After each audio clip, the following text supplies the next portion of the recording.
Good morning, students. Today we are going to discuss about adolescence, one of the most important stage in human development.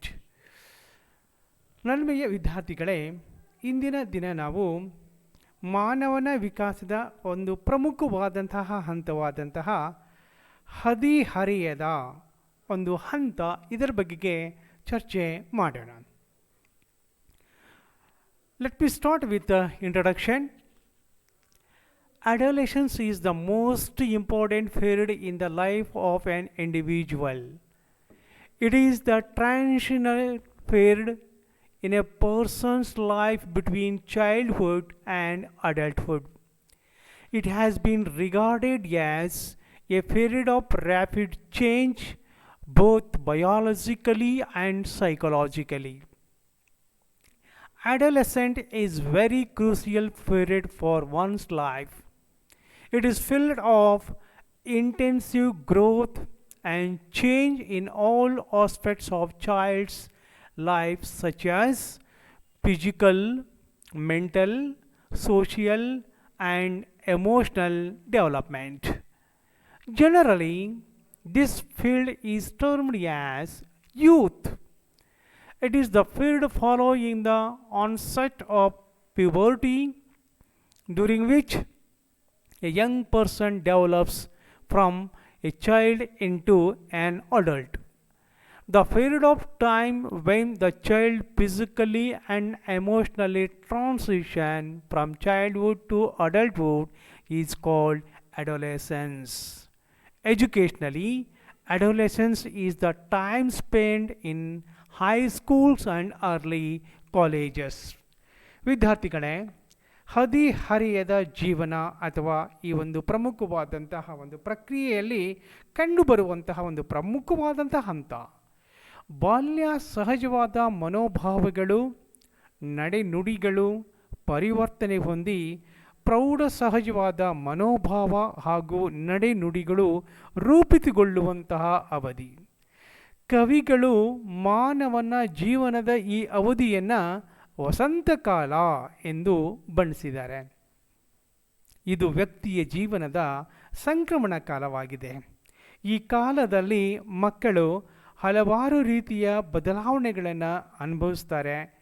ವ್ಯಕ್ತಿಯ ಹೊಂದಾಣಿಕೆ, ಕರ್ತವ್ಯ ಮತ್ತು ಹಕ್ಕು ಬಾಧ್ಯತೆಗಳಲ್ಲಿಯೂ ಕೂಡ ಆತನ ಸಾಮಾಜಿಕ ಸಂಬಂಧಗಳಲ್ಲಿಯೂ ಪರಿಗಣನೀಯವಾದಂತಹ ಬದಲಾವಣೆಗಳು ಈ ಅವಧಿಯಲ್ಲಿ ಕಂಡುಬರುವುದನ್ನು ನಾವು ಗಮನಿಸಬಹುದು. Now, let me say the meaning of the term adolescence. The term adolescence is derived from the Latin word adolescere, which means to grow up or to grow to maturity. Secondly, adolescence is commonly defined as the stage of life that begins at the onset of puberty, when sexual maturity or the ability to reproduce is attained. Third one, adolescence is that span of years during which boys and girls move from childhood to adulthood, mentally, emotionally, socially and physically.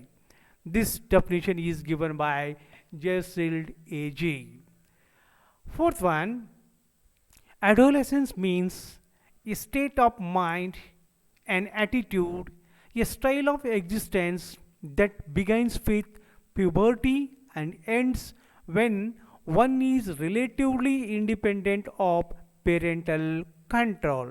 And this definition is given by Hamachek. Next one, adolescence is the age of great ideals and the beginning of theories, as well as the time simple adaptation to reality. This is given by Piaget. Another definition, adolescence is usually described as the developmental stage beginning with the puberty, the period when sexual maturity occurs and the attainment of the emotional, social, and other aspects of adult maturity. And this definition is given by Strang.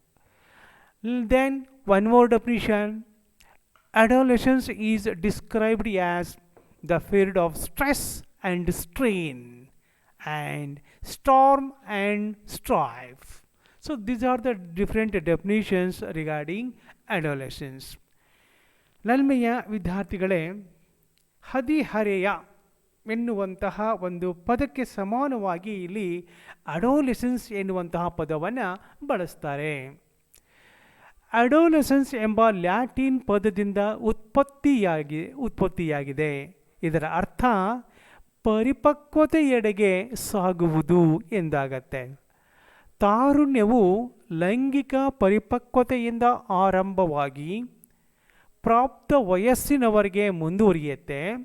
ಸಾಮಾನ್ಯವಾಗಿ 18 ವರ್ಷ ತುಂಬಿದವರನ್ನು ಪ್ರಾಪ್ತ ವಯಸ್ಕರು ಅಂತ ನಾವು ಪರಿಗಣಿಸ್ತೀವಿ.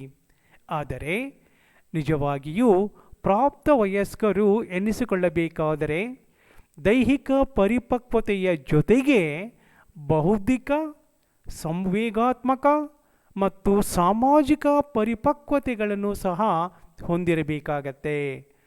ತಾರುಣ್ಯಾವಸ್ಥೆಯನ್ನು ಹದಿಹರೆಯ ಅಥವಾ ಕಿಶೋರ ಅವಸ್ಥೆ ಎಂಬ ಪದಗಳಿಂದ ಸಹ ಗುರುತಿಸ್ತಾರೆ. ವಿದ್ಯಾರ್ಥಿಗಳೇ, ಗಮನವಿಟ್ಟು ಕೇಳಿ.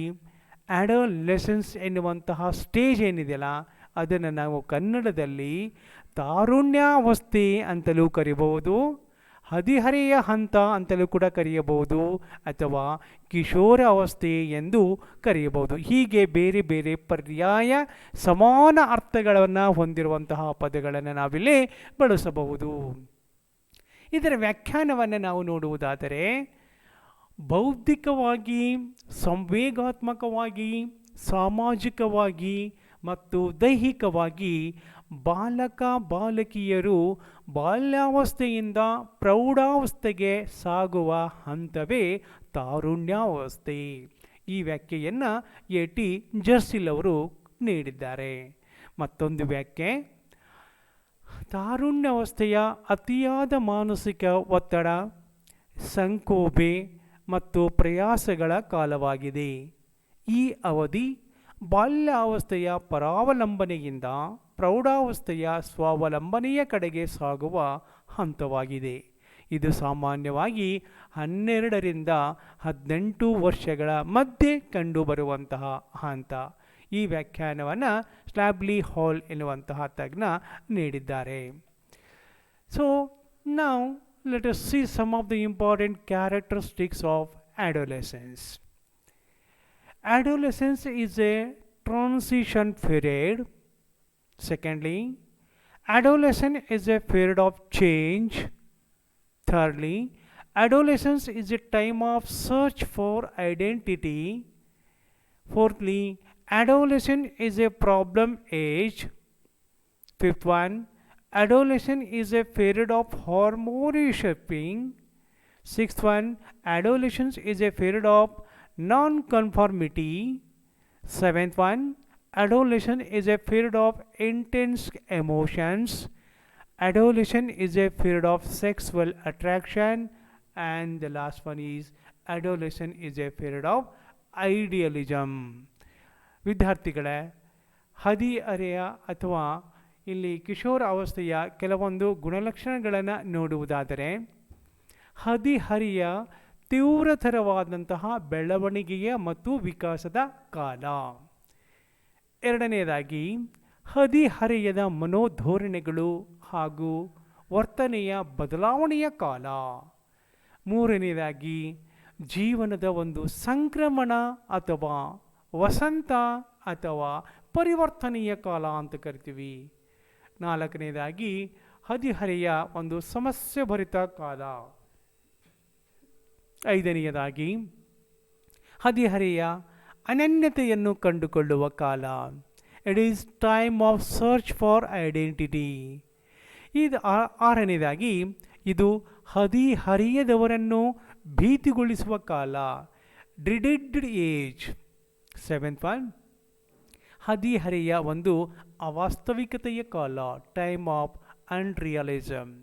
ಏಯ್ತ್ ಒನ್, ಹದಿಹರೆಯ ಪ್ರೌಢಾವಸ್ಥೆಯ ಹೊಸ್ತಿಲು ಅಥವಾ ಪ್ರೌಢಾವಸ್ಥೆಯ ಪ್ರವೇಶ ಕಾಲ. It is threshold of adulthood. Ninth one, ಹದಿಹರೆಯ ಭಾವೋದ್ರೇಕಗಳ ಕಾಲ, ಆದ್ದರಿಂದ ಇದನ್ನು ಸಂಕ್ಷೋಭಿ ಮತ್ತು ಒತ್ತಡಗಳ ಕಾಲ ಎನ್ನುವರು. Period of storm and stress ಅಂತ ಹೇಳ್ತೀವಿ.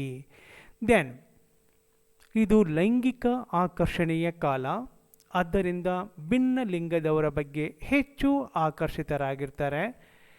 ಕೊನೆಯದಾಗಿ ಹದಿಹರೆಯದವರು ಸಮವಯಸ್ಕರಿಂದ ಹೆಚ್ಚು ಪ್ರಭಾವಿತರಾಗಿರುತ್ತಾರೆ.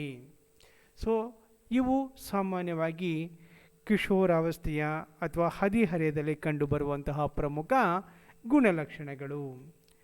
Now let us see what development or changes can take place during the adolescence. Indeed, there is a lot of changes we can see during the adolescent stage. So indeed, during the adolescence period, great changes occur in all the dimensions of an individual as mentioned below. First one, physical development, ದೈಹಿಕ ವಿಕಾಸ. ಈ ಹಂತದ ವಿಕಾಸದಲ್ಲಿ ಹಲವಾರು ಶಾರೀರಿಕ ಬದಲಾವಣೆಗಳನ್ನು ನಾವು ಕಾಣ್ತೀವಿ. So ಈ ಬದಲಾವಣೆಗಳು ಅವರ ವರ್ತನೆಯ ಮೇಲೆ ಹೆಚ್ಚಿನ ಪ್ರಭಾವವನ್ನು ಬೀರುತ್ತೆ. ಸೊ ಏನೇನು ಬದಲಾವಣೆಯನ್ನು ನಾವಿಲ್ಲಿ ಕಾಣ್ಬೋದು ಅಂದರೆ, ಗ್ರೋತ್ ಸ್ಪರ್ಟ್ ಅಂದರೆ ಎತ್ತರ ಮತ್ತು ತೂಕದಲ್ಲಾಗುವಂತಹ ಬದಲಾವಣೆ. ಅಂದರೆ ಇಲ್ಲಿ ಬದಲಾವಣೆ ವೇಗವಾಗಿ ನಡೆಯುವಂಥದ್ದು. So in a span of 7 to 9 years, boys and girls grow up to the young men and women. ಈ ಹಂತದ ಬೆಳವಣಿಗೆ ಬಗ್ಗೆ ಈ ಹಂತದಲ್ಲಿ ಯೂಶ್ವಲಿ ಎತ್ತರದಲ್ಲಿ ಹೆಚ್ಚಿನ ಬೆಳವಣಿಗೆಯನ್ನು ಕಂಡುಬರುತ್ತೆ. ಗರಿಷ್ಠ ಮಟ್ಟದ ಬೆಳವಣಿಗೆ ವಯಸ್ಸು ಒಬ್ಬರಿಂದ ಒಬ್ಬರಿಗೆ ಭಿನ್ನವಾಗಿರುತ್ತೆ. So indeed the growth spurt begins 2 years earlier for girls than for boys. The second one is changes in body proportion. The rapid acceleration in height and weight is accompanied by changes in body proportions. The different parts of the body have their own sequence and rate of growth. ದೇಹದ ಅಂಗಾಂಗಗಳ ಪ್ರಮಾಣದಲ್ಲಿ ಬದಲಾವಣೆ ಏನಾಗತ್ತೆ, ಅದು ಎತ್ತರ ಮತ್ತು ತೂಕಗಳ ಬದಲಾವಣೆಯ ಜೊತೆಗೆ ದೇಹದ ವಿವಿಧ ಅಂಗಗಳ ಪ್ರಮಾಣಗಳಲ್ಲಿಯೂ ಕೂಡ ಬದಲಾವಣೆಯನ್ನು ನಾವು ಕಾಣ್ತೀವಿ. Then changes in facial features. There is a slight change in facial features.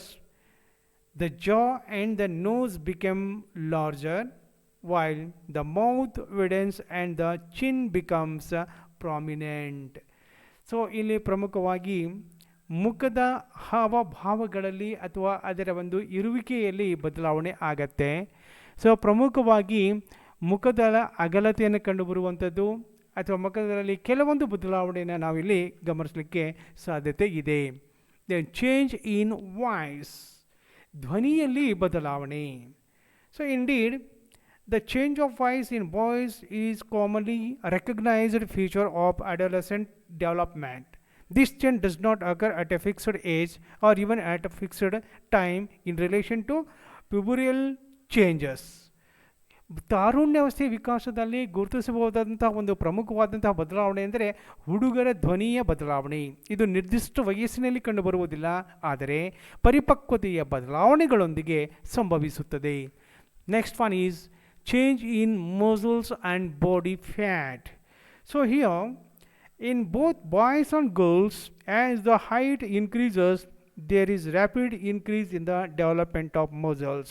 However, boys show a more rapid increase than girls.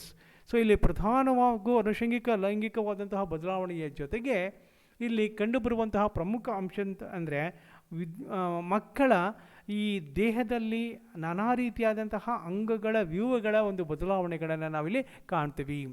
The age of menstruation, the age of menstruation.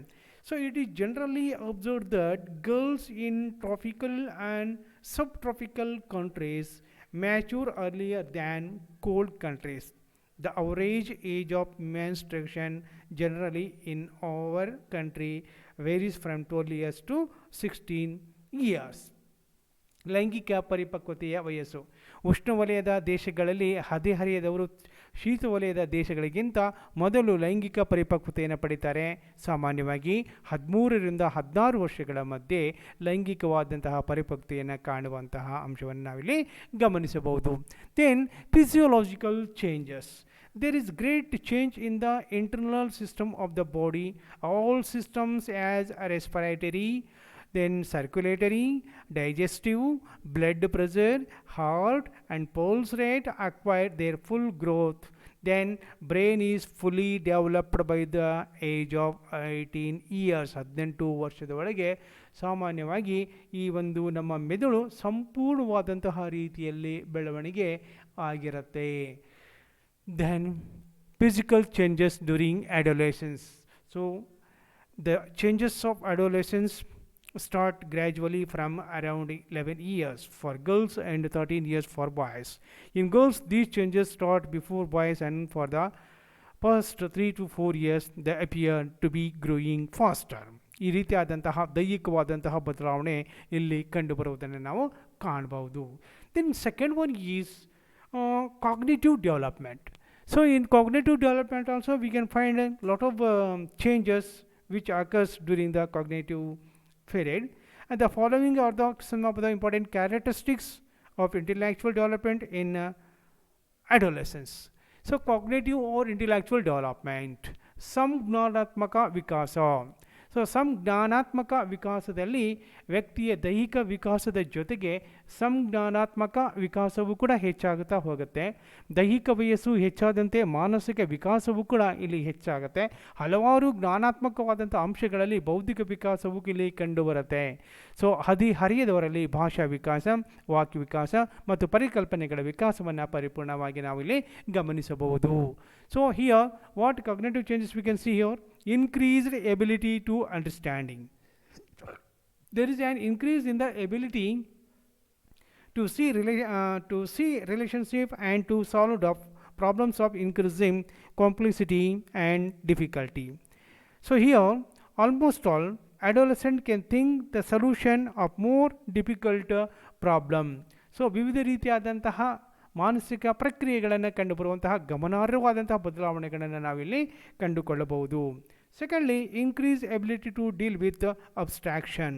So adolescents are capable of abstract thinking, that is the ability to image phenomena that are logic, scientific concept, law or geography. So this kind of changes we can see here. That's why the statement such as life is a bed of roses or light travels faster than sound we can observe in this particular stage. Then development of memory and imagination. The memory in adolescence develops tremendously with the growth in vocabulary. The adolescents can imagine about a situation which is not physically present before them. ಅಂದರೆ ಸ್ಮರಣೆ ಮತ್ತು ಕಲ್ಪನೆಯ ಒಂದು ವಿಕಾಸ ಇಲ್ಲಿ ಕಂಡುಬರುತ್ತೆ. So ಇಲ್ಲಿ ಪ್ರತಿಯೊಬ್ಬ ವಿದ್ಯಾರ್ಥಿಯ ಒಂದು ಸ್ಮರಣಾ ಶಕ್ತಿ ಮತ್ತು ಅವರ ಕಲ್ಪನಾ ಶಕ್ತಿ ವಿಕಾಸ ಹೊಂದುವುದನ್ನು ನಾವು ಕಾಣಬಹುದು.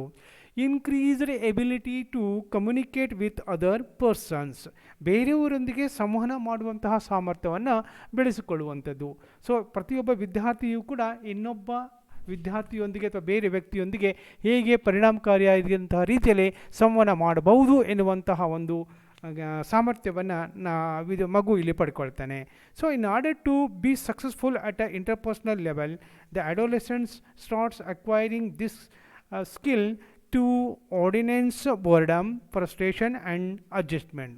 So this increased ability to communicate with others helps them to form their identity. The next one is ability to make decisions. ನಿರ್ಣಯವನ್ನು ಕೈಗೊಳ್ಳುವಂತಹ ಸಾಮರ್ಥ್ಯ. The individual has to make many decisions in his daily life. ತಮ್ಮ ದಿನನಿತ್ಯದ ಜೀವನದಲ್ಲಿ ಹಲವಾರು ನಿರ್ಣಯವನ್ನು ಅವರು ಕೈಗೊಳ್ತಾರೆ. Decision making ability is necessary for successful adjustment in life. So ಈ ರೀತಿಯಾದಂತಹ ನಿರ್ಣಯ ಕೈಗೊಳ್ಳುವಂತಹ ಸಾಮರ್ಥ್ಯ ಜೀವನದಲ್ಲಿ ಹೊಂದಾಣಿಕೆ ಮಾಡಿಕೊಳ್ಳಲು ಸಹಾಯಕವಾಗುತ್ತೆ. Then ability of problem solving. ಸಮಸ್ಯೆಯನ್ನು ಪರಿಹರಿಸುವಂತಹ ಸಾಮರ್ಥ್ಯ. The ability to solve problems increases in adolescence.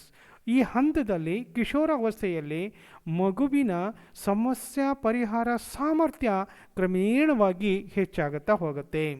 The adolescents can solve problems with the help of the symbols. How is now able to deal with adults that do not present something in which a person is directly involved. ಅಂದರೆ ವಿದ್ಯಾರ್ಥಿ ಅಥವಾ ಮಗು ಹಲವಾರು ಸನ್ನಿವೇಶಗಳಲ್ಲಿ ಬರುವಂತಹ ಸಮಸ್ಯೆಗಳನ್ನು ಸೂಕ್ತವಾದಂತಹ ಪರಿಹಾರವನ್ನು ಕಂಡುಕೊಳ್ಳುವಂತಹ ಒಂದು ಸಾಮರ್ಥ್ಯವನ್ನು ಇಲ್ಲಿ ಪಡೆದುಕೊಳ್ಳುತ್ತೆ. Then understanding of moral concept. So ನೈತಿಕ ಪರಿಕಲ್ಪನೆಯನ್ನು ಅರ್ಥ ಮಾಡಿಕೊಳ್ಳುವಂತಹ ಒಂದು ಹಂತ ಇದು. The child, without questioning the validity of moral training, obeys the moral code framed by parents. But as he enters the adolescence, he critically examines the moral code and asks number of questions. So, ಇಲ್ಲಿ ಮಗುವಿನಲ್ಲಿ ಕಿಶೋರಾವಸ್ಥೆಯಲ್ಲಿ ಕೆಲವೊಂದು ಮೌಲ್ಯಗಳು, ನೈತಿಕ ಮೌಲ್ಯಗಳು ಅರ್ಥ ಆಗುತ್ತೆ. ಜೊತೆಗೆ ಅವುಗಳನ್ನು ಜೀವನದಲ್ಲಿ ರೂಢಿಸಿಕೊಳ್ಳುವಂತಹ ಪ್ರಮುಖ ಅಂಶಗಳು ಇಲ್ಲಿ ಕಂಡುಬರುವಂಥದ್ದು ನಮಗೆ ಗಮನಿಸಬೇಕಾಗತ್ತೆ. ತದನಂತರ ಎಮೋಷ್ನಲ್ ಡೆವಲಪ್ಮೆಂಟ್, ಸಂವೇಗಾತ್ಮಕ ವಿಕಾಸ. ಸೊ ಇಲ್ಲಿ ಹದಿಹರೆಯದಲ್ಲಿ ದೇಹದ ಒಳ ಅಂಗಗಳಲ್ಲಿ ಆಗುವಂತಹ ಬದಲಾವಣೆ, ಸಾಮಾಜಿಕ ನಿರೀಕ್ಷಣೆಗಳಿಗೂ ಹೊಂದಿಕೊಳ್ಳಬೇಕಾದಂತಹ ಕಠಿಣ ಪರಿಸ್ಥಿತಿಯಿಂದಾಗಿ ತರುಣಿಯರು ಭಾವೋದ್ವೇಷದಿಂದ ಕೂಡಿರ್ತಾರೆ. ಸೊ ಈ ಅವಧಿಯನ್ನು ಸಂಕ್ಷೋಭೆ ಮತ್ತು ಪ್ರಯಾಸಗಳ ಕಾಲ ಅಂತಲೂ ಕೂಡ ಕರೀತಾರೆ. ಸೊ ಇಂತಹ ಅವಧಿಯಲ್ಲಿ ಉಂಟಾಗುವಂತಹ ಉತ್ಕರ್ಷಗಳು ಬಹಳ ದಿನಗಳವರೆಗೆ ನಿರಂತರವಾಗಿ ಮುಂದುವರೆದರೆ ಅವು ಅಸಮರ್ಪಕವಾದಂತಹ ರೀತಿಯ ಹೊಂದಾಣಿಕೆಗೆ ಒಂದು ಕಾರಣವಾಗ್ತವೆ. ತಾರುಣ್ಯ ವ್ಯವಸ್ಥೆಯಲ್ಲಿ ಭಾವೋತ್ಕರ್ಷಕ್ಕೆ ಕಾರಣಗಳು ಹಲವಾರು. ಸೊ ಹಾಗೆ ಇಲ್ಲಿ ಕಂಡುಬರುವಂತಹ ಸಾಮಾನ್ಯವಾದಂತಹ ಪ್ರಮುಖ ಅಂಶಗಳನ್ನು ನಾವು ನೋಡುವುದಾದರೆ, love and affection. The emotion of love is very important in adolescence and is related to sexual impulse. ಪ್ರೀತಿ, ಮಮತೆ, ಮಮಕಾರ ಈ ರೀತಿಯಾದಂತಹ ಕೆಲವೊಂದು ಭಾವನೆಗಳು ಮಗುವಿನಲ್ಲಿ ಕಂಡುಬರುವುದನ್ನು ನಾವು ಇಲ್ಲಿ ಗಮನಿಸಬಹುದು. Then joy, pleasure and delight. During adolescence, physical condition is one of the sources of joy and pleasure. Causes of joy and happiness are capacities and abilities of an adolescent, the release of pent-up energy and the feeling of superiority. So ಇಲ್ಲಿ ಸಂತೋಷದಿಂದ, ಉಲ್ಲಾಸದಿಂದ ಇರುವಂತಹ ಒಂದು ಹಂತ. Then worry is an imaginary fear. So worry ಎಂದರೆ ಒಂದು ರೀತಿಯಾದಂತಹ ಭಯ, ಒಂದು ರೀತಿಯಾದಂತಹ ಒಂದು ಕಾಲ್ಪನಿಕವಾದಂತಹ ರೀತಿಯಲ್ಲಿ ಆತ ನಾನಾ ರೀತಿಯಾದಂತಹ ಚಿಂತನೆಗೆ ಒಳಗಾಗುವಂಥದ್ದು.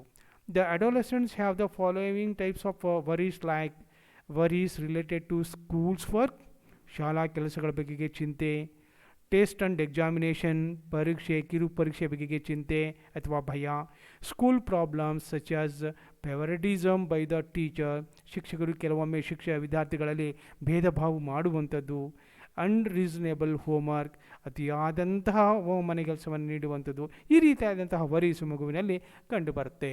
Then anger is also a learned response to environmental stimuli. ಅಂದರೆ ಆ್ಯಂಗರ್ ಅಂದರೆ ಕೋಪ.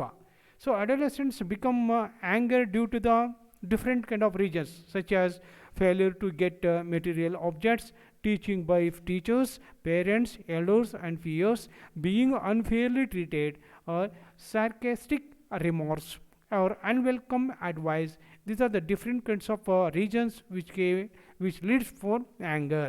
ಅಂದರೆ ಒಬ್ಬ ವಿದ್ಯಾರ್ಥಿ ಅಥವಾ ಮಗು ಕೋಪಗೊಳ್ಳುವಂತಹ ಸಾಧ್ಯತೆ ಇರುತ್ತೆ. ಅದಕ್ಕೆ ಹಲವಾರು ಕಾರಣಗಳು. ಸೊ ತನ್ನ ಸಹಪಾಠಿಗಳಾಗಿರ್ಬೋದು, ಶಿಕ್ಷಕರಾಗಿರ್ಬೋದು, ಪೋಷಕರು ಅದು ಸರಿಯಾದ ರೀತಿಯಲ್ಲಿ ಆತನನ್ನು ಸಂಬೋಧನೆ ಮಾಡಲಿಲ್ಲ ಅಂದರೆ, ನೋಡ್ಕೊಳ್ಳಿಲ್ಲ ಅಂದರೆ ಕೋಪ ಬರುವಂತಹ ಸಾಧ್ಯತೆ ಇರುತ್ತೆ. ದೆನ್ ಭಯ. Fear is an important negative emotion. Fear is learn from the environment in which the child moves. ಭಯ ಎನ್ನುವುದು ಒಂದು ನಕಾರಾತ್ಮಕವಾದಂತಹ ಒಂದು ಭಾವನೆ. ಇಲ್ಲಿ ತನ್ನ ಪರಿಸರದಲ್ಲಿ ಆಗುವಂಥ ಹಲವಾರು ಘಟನೆಗಳು ಮಗುವಿನಲ್ಲಿ ಕೆಲವೊಂದು ಭಯವನ್ನು ಹುಟ್ಟಿಸುತ್ತವೆ. Then independent. So adolescents need to become less dependent on parents. He want to lead a independent life. So ಇಲ್ಲಿ ಸ್ವತಂತ್ರವಾದಂತಹ ರೀತಿಯಲ್ಲಿ ಬದುಕುವುದನ್ನು ಮಗು ಇಚ್ಛಿಸುತ್ತೆ. And they begin to shift from parents to peers or to belief system in order to achieve independence. So ಪೋಷಕರ ಅವಲಂಬನೆಯಿಂದ ಸ್ವ ಅವಲಂಬನೆ ಕಡೆ ಮಗು ಇಲ್ಲಿ ವರ್ಗಾವಣೆ ಆಗುವುದನ್ನು ನಾವು ಗಮನಿಸಬಹುದು. Next one is identity, ಗುರುತಿಸಿಕೊಳ್ಳುವಿಕೆ.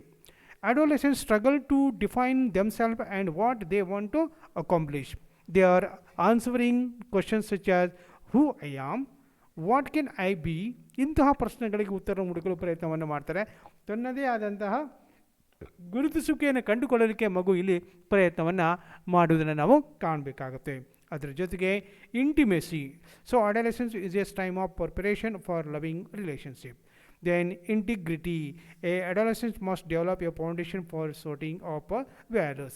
So ಸಮಗ್ರತೆ, ಇಂಟಿಮೆಸಿ ಇಂತಹ ಪ್ರಮುಖ ಲಕ್ಷಣಗಳನ್ನು ನಾವು ಕಾಣಬಹುದು. So after that let us move to the next kind of development, that is social development. So what we can see in the social development, ಸಾಮಾಜಿಕವಾದಂತಹ ವಿಕಾಸದಲ್ಲಿ ಏನನ್ನು ನಾವು ಕಾಣಬಹುದು ಅಂದರೆ ಪ್ರಮುಖವಾಗಿ increased influence of peer group, ಸಹಪಾಠಿಗಳ ಒಂದು ಪ್ರಭಾವ ಅಲ್ಲಿ ಹೆಚ್ಚಾಗಿ ಕಂಡುಬರುವಂಥದ್ದನ್ನು ನಾವು ನೋಡ್ಬೋದು. Then changes in social behaviour, ಸಾಮಾಜಿಕ ವರ್ತನೆಯಲ್ಲಿ ಬದಲಾವಣೆ. Relationship with member of opposite sex, ಅಂದರೆ ತಮ್ಮ ಅಪೋಸಿಟ್ ಸೆಕ್ಸ್ನೊಂದಿಗೆ ಸಂಬಂಧವನ್ನು ಬೆಳೆಸುವಂಥದ್ದು, ಹುಡುಗ ಹುಡುಗಿಯರೊಂದಿಗೆ, ಹುಡುಗಿ ಹುಡುಗರೊಂದಿಗೆ ಸಂಬಂಧವನ್ನು ಬೆಳೆಸುವಂಥ ಒಂದು ಬಯಕೆ. ಫ್ರೆಂಡ್ಶಿಪ್, ಸ್ನೇಹ. ದೆನ್ ಮಾಸ್ ಮೀಡಿಯಾ ಎಕ್ಸ್ಪೋಜರ್, ಅಂದರೆ ಮಾಧ್ಯಮಗಳಿಗೆ ಎಕ್ಸ್ಪೋಸ್ ಆಗುವಂಥ ಸಾಮಾಜಿಕ ವರ್ತನೆಯ ಪರಿಪಕ್ವತೆ. ಈ ರೀತಿಯಾದಂಥ ಪ್ರಮುಖ ಬದಲಾವಣೆಗಳನ್ನು ನಾವು ಕಾಣಬಹುದು. After that let us see some of the another important aspect regarding needs of adolescents. So after knowing the different aspects related to development, now let us see needs of adolescents. So adolescents are having their own needs, such as need for social recognition. ಹದಿಹರೆಯದವರ ಅಗತ್ಯತೆಗಳ ಬಗ್ಗೆ ನಾವು ನೋಡಿದಾಗ ಅವರು ತಮ್ಮದೇ ಆದಂತಹ ಕೆಲವೊಂದು ಅಗತ್ಯತೆಗಳನ್ನು ಹೊಂದಿರ್ತಾರೆ. ಹಾಗಾದರೆ ಅವರ ಪ್ರಮುಖವಾದಂಥ ಅಗತ್ಯತೆಗಳು ಏನು? ಒಂದನೇದು ಸಾಮಾಜಿಕ ಮನ್ನಣೆಯ ಅಗತ್ಯತೆ. ಎರಡನೇದು need for freedom or independence, ಸ್ವಾತಂತ್ರ್ಯದ ಅಗತ್ಯತೆ. ಥರ್ಡ್ಲಿ ನೀಡ್ ಫಾರ್ ಸೆಕ್ಸ್, ಲೈಂಗಿಕತೆಯ ಒಂದು ಅಗತ್ಯತೆ. Need for self awareness, so ಸ್ವ ಅರಿವಿನ ಅಗತ್ಯತೆ. ನೀಡ್ ಫಾರ್ ಅಡ್ವೆಂಚರ್, ಸಾಧನೆಯ ಅಗತ್ಯತೆ. ನೀಡ್ ಫಾರ್ ಐಡೆಂಟಿಟಿ, ಅನನ್ಯತೆಯ ಅಗತ್ಯತೆ. ನೀಡ್ ಫಾರ್ ಸೆಕ್ಯೂರಿಟಿ, ಸುರಕ್ಷತೆಯ ಅಗತ್ಯತೆ. ದೆನ್ ನೀಡ್ ಫಾರ್ ಸೆಕ್ಯೂರಿಟಿ, ಸುರಕ್ಷತೆಯ ಅಗತ್ಯತೆ. ನೀಡ್ ಫಾರ್ ಐಡಿಯಲ್ಸ್, ಆದರ್ಶಗಳ ಅಗತ್ಯತೆ. ನೀಡ್ ಫಾರ್ ಎಕನಾಮಿಕ್ ಇಂಡಿಪೆಂಡೆನ್ಸ್, ಆರ್ಥಿಕ ಸ್ವಾವಲಂಬನೆಯ ಅಗತ್ಯತೆ. These are some of the important needs of adolescents. Now let us see some of the problems of adolescents. ಹದಿಹರೆಯದವರ ಪ್ರಮುಖ ಸಮಸ್ಯೆಗಳು. So ಈ ಹಂತದಲ್ಲಿ ಮಕ್ಕಳು ಹಲವಾರು ಸಮಸ್ಯೆಗಳನ್ನು ಎದುರಿಸ್ತಾ ಇರ್ತಾರೆ. ಅಲ್ಲಿ ಕಂಡುಬರುವಂತಹ ಪ್ರಮುಖ ಸಮಸ್ಯೆಗಳೆಂದರೆ ಅಡ್ಜಸ್ಟ್ಮೆಂಟ್ ಪ್ರಾಬ್ಲಮ್, ಹೊಂದಾಣಿಕೆಯ ಸಮಸ್ಯೆ. ಟೀಚಿಂಗ್ ಪ್ರಾಬ್ಲಮ್, ಬೋಧನಾ ಕಲಿಕಾ ಸಮಸ್ಯೆಗಳು.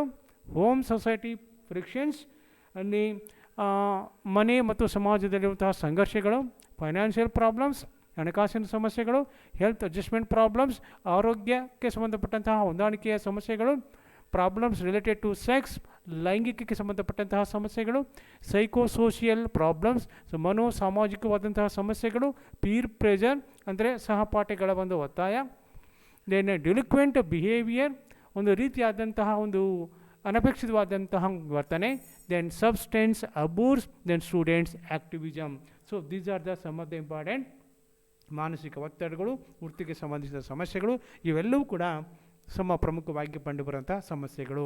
ದೆನ್ ಈ ಹದಿಹರೆಯ ಸಮಸ್ಯೆಗಳು ಕಂಡು ಬಂದಾಗ ಏನನ್ನು ನಾವು ಕಂಡುಕೊಳ್ಳಬೇಕು, ಅವುಗಳನ್ನು ಹೇಗೆ ಪರಿಹಾರ ಮಾಡಬೇಕು ಅನ್ನೋದ್ರ ಬಗ್ಗೆ ನಾವು ನೋಡುವುದಾದರೆ, so measures to deal with the problems of adolescence. So these are some of the important measures that we can take in order to solve the problems of the adolescents. Have proper knowledge of adolescents psychology. ಹದಿಹರೆಯದ ಮಕ್ಕಳ ಮನೋವಿಜ್ಞಾನದ ಬಗೆಗೆ ಪ್ರಮುಖವಾಗಿ ಸಂಪೂರ್ಣವಾದಂತಹ ಜ್ಞಾನವನ್ನು ನಾವು ಪಡೆದುಕೊಳ್ಳಬೇಕಾಗುತ್ತೆ. ಎರಡನೇದಾಗಿ provide congenial environment for their development. So congenial environment means ಅವರ ಒಂದು ವಿಕಾಸಕ್ಕೆ ಸೂಕ್ತವಾದಂತಹ ಆರೋಗ್ಯಕರವಾದಂತಹ ವಾತಾವರಣವನ್ನು ಸೃಷ್ಟಿ ಮಾಡುವುದು ಅಥವಾ ಕಲ್ಪಿಸಿಕೊಡುವಂಥದ್ದು. ಥರ್ಡ್ಲಿ, ಅಡೋಲೆಸೆನ್ಸ್ ಎಜುಕೇಷನ್ ಪ್ರೋಗ್ರಾಮ್, ಹದಿಹರೆಯದ ಮಕ್ಕಳಿಗೆ ಸೂಕ್ತವಾದಂತಹ ಶಿಕ್ಷಣವನ್ನು ಒದಗಿಸಿಕೊಡುವಂಥದ್ದು. ಪ್ರಾಪರ್ ಡೀಲಿಂಗ್ ವಿತ್ ಅಡೋಲೆಸೆನ್ಸ್, ಹದಿಹರೆಯದವರನ್ನು ಒಂದು ಸಮರ್ಪಕವಾದಂತಹ ರೀತಿಯಲ್ಲಿ ಅವರನ್ನು ನಿರ್ವಹಣೆ ಮಾಡುವಂಥದ್ದು. Take care of special interest of adolescence, so ಇಂತಹ ಮಕ್ಕಳ ಬಗೆಗೆ ವಿಶೇಷವಾದಂತಹ ಒಂದು ಕಾಳಜಿಯನ್ನು ತೆಗೆದುಕೊಳ್ಳುವಂಥದ್ದು. ಪ್ರೊವೈಡ್ ವ್ಯಾಲ್ಯೂ ಎಜುಕೇಷನ್, ಮೌಲ್ಯ ಶಿಕ್ಷಣವನ್ನು ಒದಗಿಸಿಕೊಡುವುದು. Training of emotions of adolescence, so ಹದಿಹರೆಯದಕ್ಕೆ ಸಂಬಂಧಪಟ್ಟಂತೆ ಇಲ್ಲಿ ಸೂಕ್ತವಾದಂತಹ ಅವರ ಭಾವನೆಗಳಿಗೆ ಸಂಬಂಧಪಟ್ಟಂತೆ ತರಬೇತಿಯನ್ನು ನೀಡುವುದು. Then provision for vocational education, ವೃತ್ತಿ ಶಿಕ್ಷಣಕ್ಕೆ ಅವಕಾಶವನ್ನು ಮಾಡಿಕೊಡುವಂಥದ್ದು. Then at the same time arranging guidance program, ಸೂಕ್ತ ಮಾರ್ಗದರ್ಶನ ಕಾರ್ಯಕ್ರಮಗಳನ್ನು ಆಯೋಜಿಸುವುದು. So by providing or by taking all these measures, we can solve different kinds of problems of adolescence. My dear students, in this field we have studied very important concept, that is adolescence, where we have seen meaning, nature, their development, problems, and at the same time some of the measures to deal with the problems of adolescence. For examination point of view as well as for information point of view, this is one of the most important topic. So this is about adolescence. Thank you.